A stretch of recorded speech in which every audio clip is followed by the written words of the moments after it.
It was supposed to be a simple flight from Dubai to London, a route taken daily by millionaires, diplomats, and the quietly rich.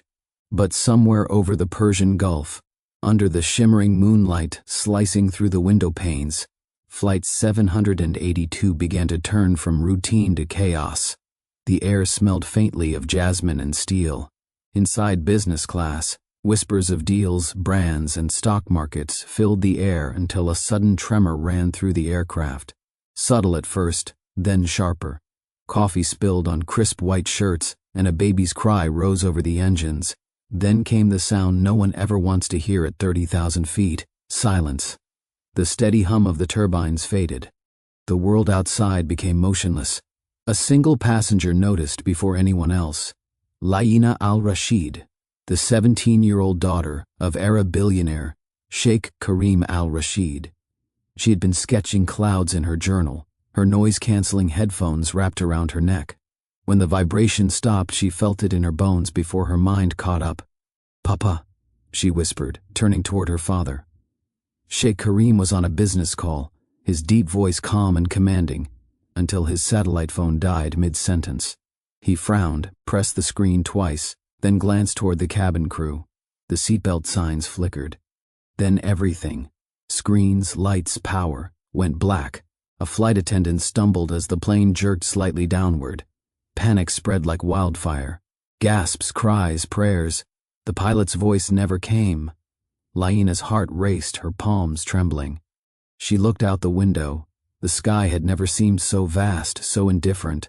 A steward shouted, "Stay seated. Please, everyone stay calm." But his voice cracked under the weight of fear. The cockpit door remained closed, locked, and in that terrible suspended silence, Layina noticed something strange. A faint orange glow seeping through the bottom of the cockpit door. Smoke. Her father stood instantly, his voice cutting through the chaos like a blade. "Move." He rushed forward, pounding on the door. "Captain, open this door." No answer. The steward hesitated, his training collapsing under panic. "Sir, please, you can't." But Sheikh Kareem wasn't a man who accepted can't. He forced his shoulder into the door once, twice, until the frame splintered slightly. Layina rose too, her small hand gripping the back of her father's seat. Fear had turned into something else, instinct. "Papa, there's smoke," she whispered again. Behind her, passengers were praying, crying, clutching strangers. Above them, the moonlight washed the cabin in ghostly silver. Then came a faint, rhythmic beeping from inside the cockpit. Not a call for help, a warning. Kareem turned to his daughter. "Layina, sit down." But she didn't. She stared through the crack in the cockpit door, saw the faint silhouette of a motionless pilot slumped over the controls. Her voice broke. "Papa, he's not moving." The sheikh froze. For the first time in her life, she saw her father, the man who owned towers, yachts, and empires, look powerless. And in that moment, something inside Layina changed. She dropped her journal, straightened her spine, and whispered, "Then I'll fly it." The smoke thickened near the cockpit door, curling like gray ribbons through the narrow hallway. Passengers coughed, covering their faces with silk scarves and trembling hands. Somewhere behind them, a baby wailed. Sheikh Kareem barked orders to the attendants: fire extinguisher, oxygen masks. But panic had already swallowed discipline. 2 crew members were crying. One froze entirely, her knuckles white on the seat handle. Layina stepped forward. Her golden bracelets jingled faintly, a sound that felt out of place in the chaos. "Layina," her father warned, "you're not going in there." But she met his eyes with a steadiness that didn't belong to a teenager. "If no one does, we all die." For a split second, Kareem saw his late wife in her. The same defiance, the same fire. The attendant handed him the fire extinguisher. Together, father and daughter forced the door open. A rush of acrid smoke poured out. The cockpit was small, suffocating, and filled with the sharp scent of burning plastic. Inside, horror. The CO pilot was slumped sideways, unconscious, his headset dangling from one ear. The captain lay motionless, his hands still on the controls, a faint burn mark across his sleeve. Layina gasped, covering her mouth. "Papa." Kareem checked for a pulse, faint but there. "He's alive, just barely." He turned, shouting, "We need medical help here, now." But no one came. The crew were too terrified, too scattered. Layina slid into the narrow seat beside the pilot. Her heartbeat thundered in her chest, her fingers trembling over the maze of buttons. The only light came from a few flickering emergency indicators, red, amber, green, like stars in a dying sky. "Layina, get out," her father said again, voice shaking now. "You can't." "I've trained on simulators," she said, her voice small but steady. "Remember? In Geneva, last summer." Kareem froze. He did remember. The aviation camp he'd sent her to on a whim, thinking it would keep her busy while he finalized a deal. Layina adjusted the headset on her ears. Static. Then, silence. She pressed the emergency transmitter. "Mayday, this is Flight 782. Our pilots are down. We need immediate assistance." No response. She tried again. "Mayday, this is Flight 782. Do you copy?" The static cracked, faintly, then stronger. A voice came through, strained but real. "Flight 782, this is Doha Control. Identify yourself." "Who's speaking?" Layina's throat tightened. She glanced at her father. He whispered, "Tell them your name." She took a breath. "This is Layina Al-Rashid, daughter of Sheikh Kareem Al-Rashid. We've lost both pilots." There was a stunned pause. Then, "Miss Al-Rashid, do you have any flying experience?" Her answer came without hesitation. "Enough to keep us alive." The voice steadied. "Copy that. We're with you. Listen carefully." Her trembling hands gripped the yoke. The sky outside was endless and unforgiving, but for the first time, she wasn't just a passenger. She was the only thing standing between life and oblivion, and 300 souls hung in the balance. "Layina, breathe," the voice over the headset instructed. "You're doing fine, just breathe." But her lungs felt as though they'd shrunk inside her chest. The controls vibrated slightly under her palms. The plane wasn't falling, not yet, but it wasn't flying steady either. It swayed, dipped, then rose again like a wounded bird struggling to stay aloft. "Altitude's dropping," she muttered, scanning the gauges. The numbers blurred. 29,000, 28,600. "Correct it gently, Miss Al-Rashid," the air traffic controller said. "Ease the yoke toward you, just a touch." She obeyed, hands trembling. The nose of the aircraft lifted slightly.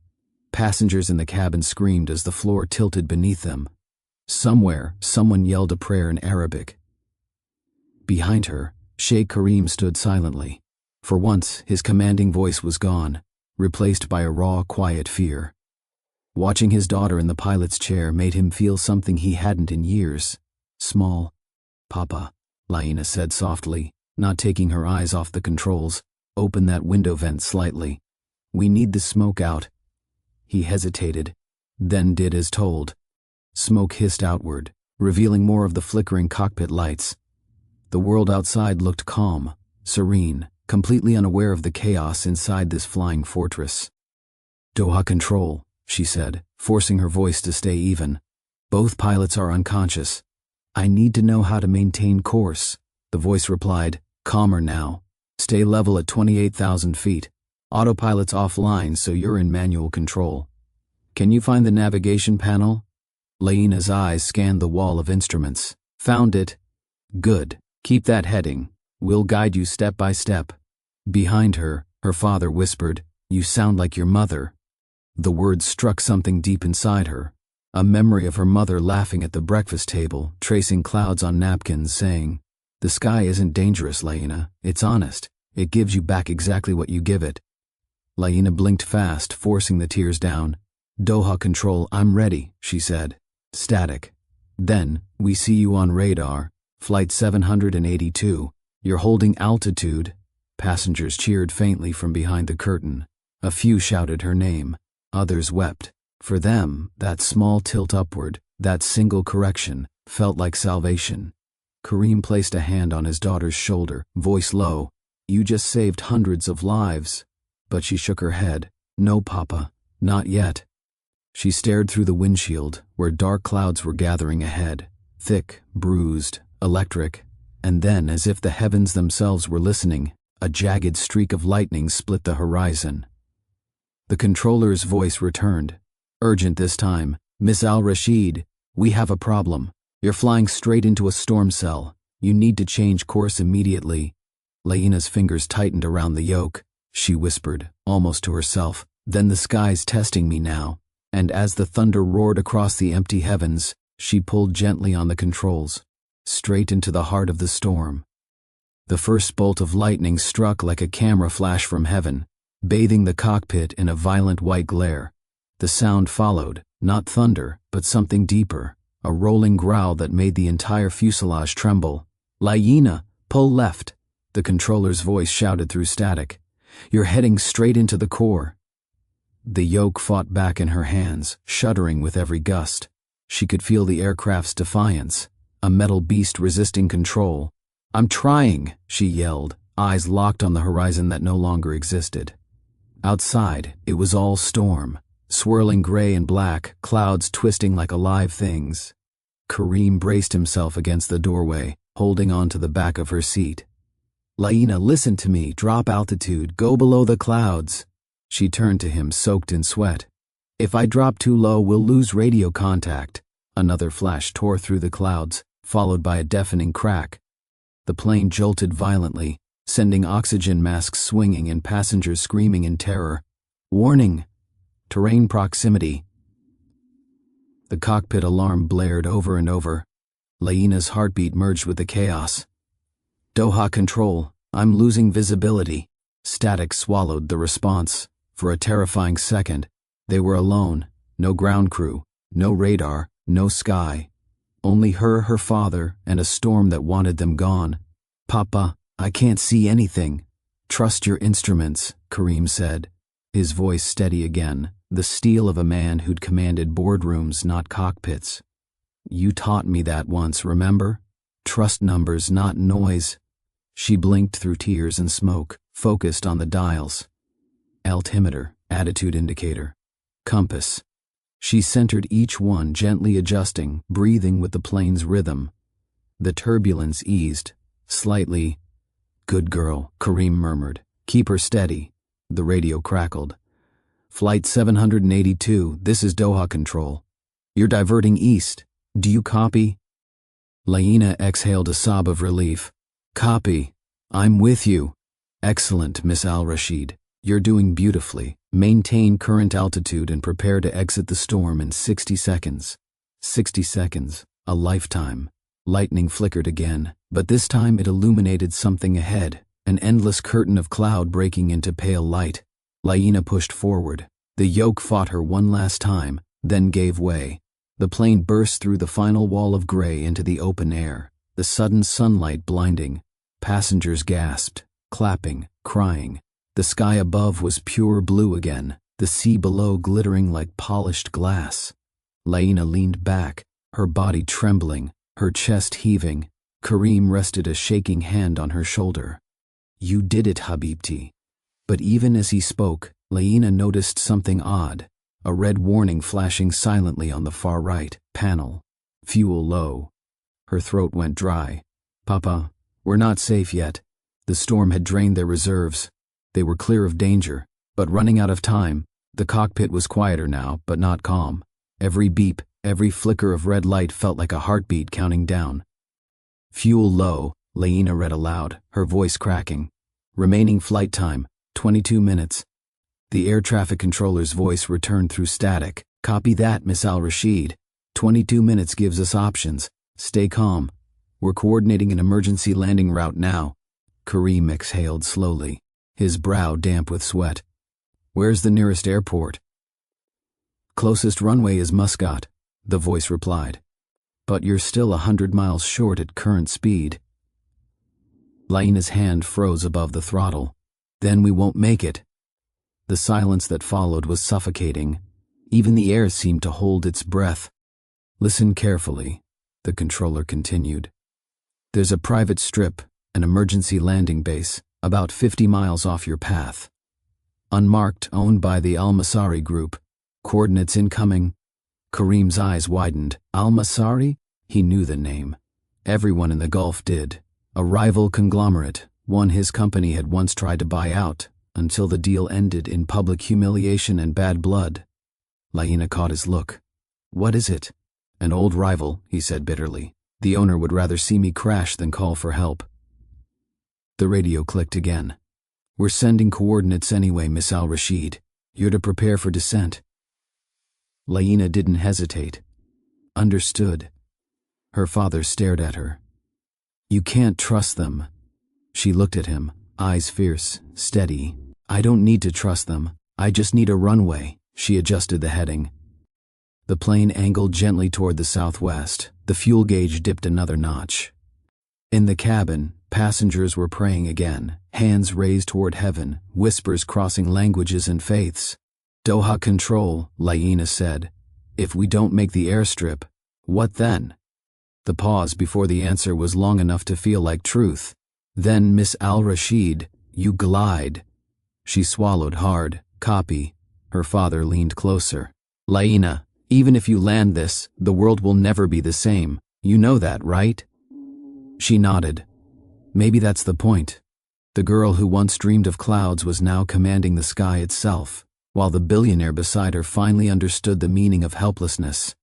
Ahead, the clouds parted, and sunlight revealed a narrow silver line in the distance. Layina whispered, "There's our hope." But hope was shrinking fast. And so was the needle on the fuel gauge. The strip appeared first as a shimmer on the horizon, thin, gray, and far too short for a jet of this size. Layina squinted, adjusting the glare shield. "Visual contact," she announced, steadying her brake. "Doha Control confirmed." "Copy that. Flight 782. The Al-Masari private airfield has cleared emergency protocol. You are authorized to land." Kareem's jaw clenched. "They cleared us?" "Yes, sir," came the reply. "But there's one condition." "What condition?" Kareem snapped. A pause. "The airfield owner wants direct confirmation that Sheikh Kareem Al-Rashid himself is aboard." The cockpit fell silent. Layina glanced sideways. "Papa." Kareem's gaze hardened. "So it's personal then." He pressed the comm button. "This is Sheikh Kareem Al-Rashid. I confirm my presence aboard. Now clear that runway, or you'll have 300 dead souls on your conscience." No response, just static. Layina's heart thudded. "Papa, what if they—" Before she could finish, the radio crackled again. "Runway is yours. Wind from the west 15 knots. God be with you, Sheikh." She exhaled in relief. "They're giving us clearance." But Kareem's eyes stayed fixed on the horizon. "No, Layina, they're watching us." As the plane descended through the thinning clouds, she could see figures moving below, vehicles, flashing lights, men in suits standing beside black sedans. A private airstrip turned stage. Doha Control's final transmission came through. "You are on your own from here. Flight 782. Guidance unavailable beyond this range. Repeat, you are on your own." Static swallowed the last words. The radio went dead. Layina tightened her grip on the yoke. Manual descent initiated.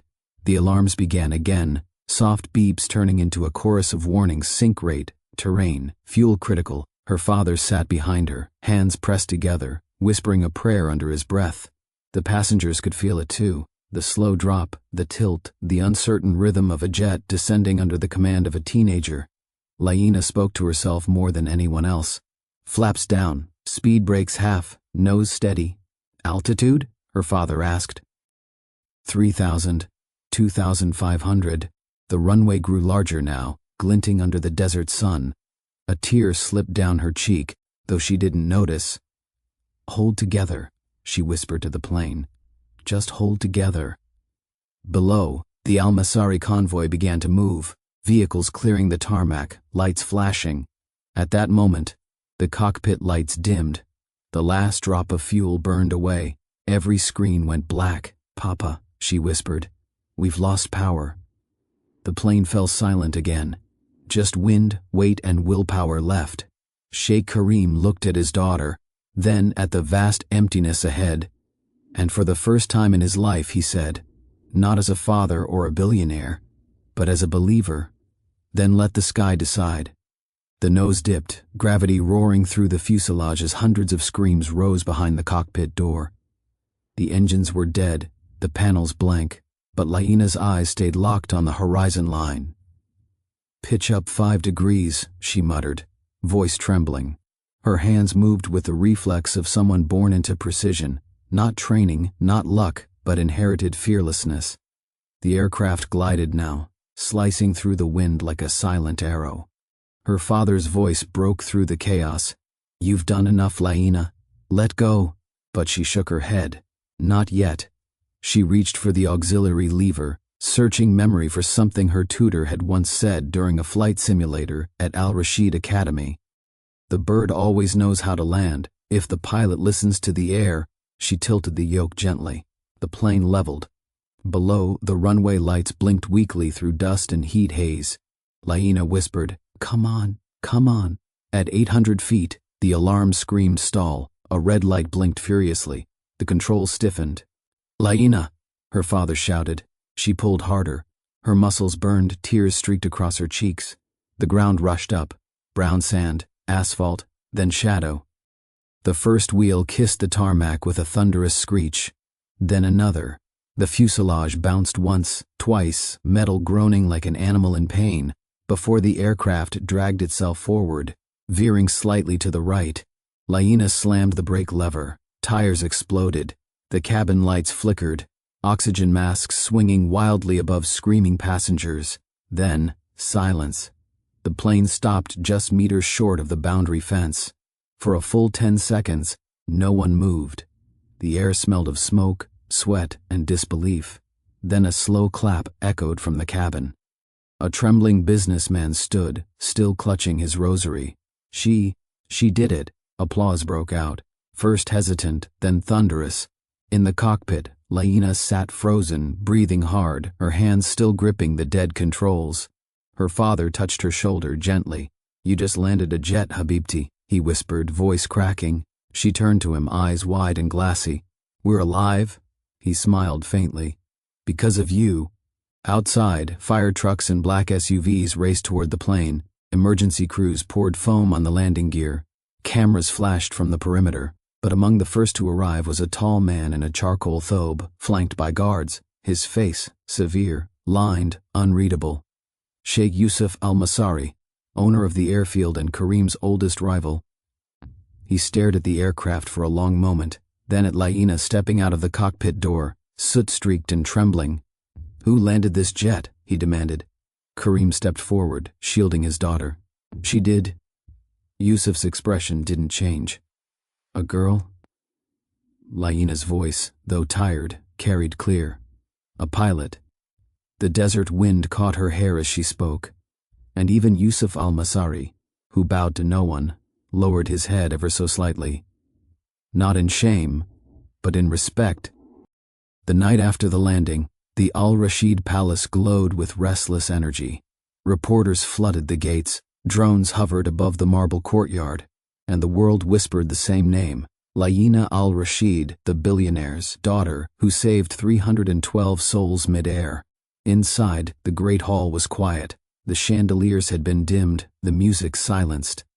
Layina sat on a velvet couch, her legs shaking beneath her flowing abaya. Her hands still smelled faintly of burnt metal and jet fuel. Across from her stood her father, Sheikh Kareem Al-Rashid, the man feared in Dubai's boardrooms and revered in its mosques. Yet tonight, he looked nothing like a titan of industry. He looked like a father struggling to speak. "I never wanted you near danger," he finally said, voice low. "You disobeyed every order. And yet, if you hadn't..." Layina looked up, her eyes red from tears she refused to shed. "If I hadn't, we'd all be gone. Even you." Silence stretched. Then Kareem did something Layina had never seen him do. He knelt, he took her hands gently, as if they were made of glass. "You have my blood," he said. "But what you did tonight, that was something divine." Before she could respond, the doors to the hall burst open. Guards rushed in, parting the way for a stern-faced official in a dark suit. General Farid al-Zahir, commander of the UAE Air Authority. "Sheikh Kareem," he said curtly, "we need to debrief your daughter immediately." Layina stood. "You mean interrogate me?" Farid hesitated. "Protocol. A civilian landing a disabled aircraft of that size. It raises questions." Kareem rose to his full height. Questions? He thundered. She saved lives, General. Farid didn't flinch. Yes. Which makes it even more important to know how. Layina exhaled slowly. Fine, she said, but I'm not answering here. The general frowned. Then where? Layina's lips curved slightly. In the cockpit. The next morning, under the golden blaze of dawn, they brought her back to the grounded aircraft. Reporters shouted from behind fences as Layina stepped inside, the air thick with the scent of oil and ash. General Farid followed, his tone skeptical. You claim you reactivated manual flight controls without access to ground relay systems. Impossible. Layina slid into the pilot's seat and gestured toward the panel. Nothing's impossible when you stop fearing machines and start listening to them. She flicked a small switch near the auxiliary power circuit, one the engineers had overlooked. The faint hum of power whispered back through the controls. Farid's eyes widened. That shouldn't even... It's a failsafe, she interrupted softly. Installed during a private refit. My father insisted on it after an earlier engine failure in Qatar. Kareem, watching from the doorway, said nothing. Farid stared at Layina, awe replacing suspicion. You knew about this system? I designed it, she said quietly. The silence that followed was almost sacred. Outside, cameras clicked. Inside, the legend of Layina Al-Rashid, the girl who took the sky, had only just begun to spread. Weeks passed, but the world refused to forget the miracle at 30,000 feet. News anchors replayed the footage of the silent jet landing on repeat. Talk shows debated whether Layina should be honored or prosecuted for breaching flight laws. Across the Atlantic, the U.S. Federal Aviation Authority invited her to Washington for a technical review. The invitation, gilded in diplomacy, hid a current of suspicion. A teenager without a license had pulled off a maneuver most military pilots couldn't. Inside the Al-Rashid palace, tension simmered. Sheikh Kareem sat before his council, flanked by advisors who whispered of risk, liability, image. She defied authority, one said. She endangered lives, muttered another. Kareem slammed his palm on the table. She saved lives. His voice thundered through the marble room. If this family forgets that, then we deserve every scandal. In the corner, Layina listened quietly, her face unreadable. Later that night, she stood on the palace terrace overlooking the desert. The wind tugged at her hair as she scrolled through messages, thousands from strangers, some calling her a hero, others a fraud. Then came one that froze her, from federalerops.saa.gov, NT-barred subject, immediate inquiry, Flight 761 investigation and attached, was a report marked confidential. She opened it. Inside were lines of data, black boxes, audio fragments, timestamps. One section, however, was redacted entirely, labeled External Signal Disruption, Origin Classified. She frowned. External signal, she whispered. Before she could read further, her phone buzzed again, this time with a private message from an unknown number. They know you didn't fly alone. Her heart stilled. She rushed downstairs where her father was on a late call with one of his Gulf partners. Father, she said urgently, someone's implying there was another signal on that flight, someone interfering. Kareem looked up slowly, his eyes hardening. Layina, there are things you're not meant to see. Then tell me, she pressed. Was someone controlling the plane remotely? Was it sabotage? He didn't answer. Instead, he gestured toward the guards. Clear the room. When they were alone, he finally said, that aircraft belonged to the Al-Rashid consortium. There were systems on board not yet approved for public aviation, experimental AI co-pilot software. If the world learns it malfunctioned, we lose billions. Layina stared in disbelief. You're telling me the jet almost killed us because of your company's secret tech? Kareem's silence was answer enough. She took a step back. You would rather protect your empire than admit the truth. My empire feeds nations, he growled. But one wrong headline can destroy it overnight. Layina's voice trembled. Then maybe it should. She turned and stormed out, unaware that, from a nearby shadowed corridor, a man in a dark suit was listening. His badge bore the logo of Al-Rashid Aerospace Security Division. He whispered into his earpiece, "The girl knows." The reply crackled softly through the line, then make sure she forgets. The following dawn broke in gold and silence over the Al-Rashid estate. But beneath the beauty of that morning, danger moved quietly. Layina woke to the hum of distant engines, 3 black SUVs pulling into the courtyard. Men in dark suits stepped out, their expressions blank, their purpose clear. Her phone pinged again, a single line from the same unknown number. "Leave now, they're coming." Her heart leapt. She grabbed her duffel and the hard drive containing the flight data she'd copied from the FAA's report. As she slipped down the service stairwell, voices echoed above, orders being given in clipped Arabic tones. "She's not to be harmed, just retrieve the files." Layina darted through the back exit, running into the open desert road beyond the palace walls. The morning heat shimmered on the horizon. She waved down a passing delivery truck and climbed in, breathless, clutching the drive to her chest. Hours later, she sat in an old hangar near the edge of Dubai's decommissioned airfield.